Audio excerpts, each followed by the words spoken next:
bui poh handa paju tabak nadih dari tiada racun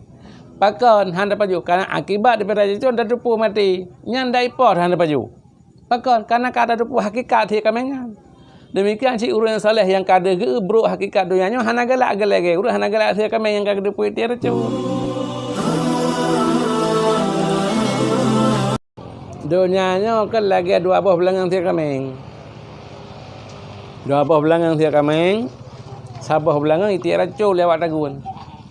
Li tagun iti racun sabah belangang. Sabah belangang tu ana.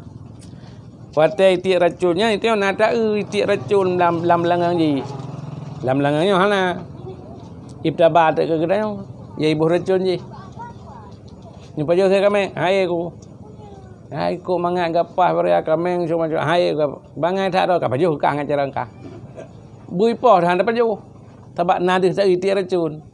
Pakon handa paju karena akibat daripada racun dan depu mati nyandai poh handa paju pakon karena kata depu hakikat dia kamengan demikian si urang saleh yang kada ge bro hakikat dunianya hana galak ge urang hana galak dia kameng yang kada depu tiada racun pui ke le urang yang hana lengang dia teratu bangai kah ada menapa ya habla nyan dia kameng beberea ke pah beli ka paju mentang hai ka paju ka ngajaran ka de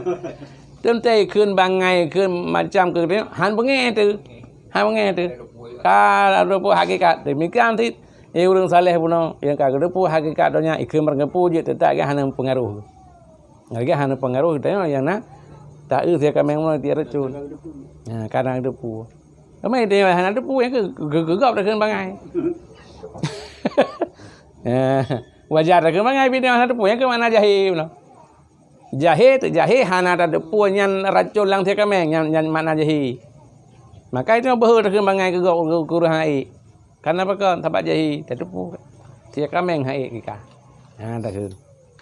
hana la bangai lan dunia yang lain kah yang dia kameng hai pulang boleh degelong pajuh kah ngat cara ni tapak depu hakikat ji lunonya ada pajuh tutup perut dia memang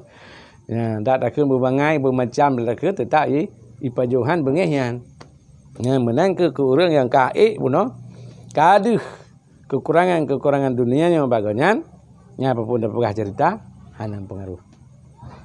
tapi bagi urang yang hana deh kagak karat kan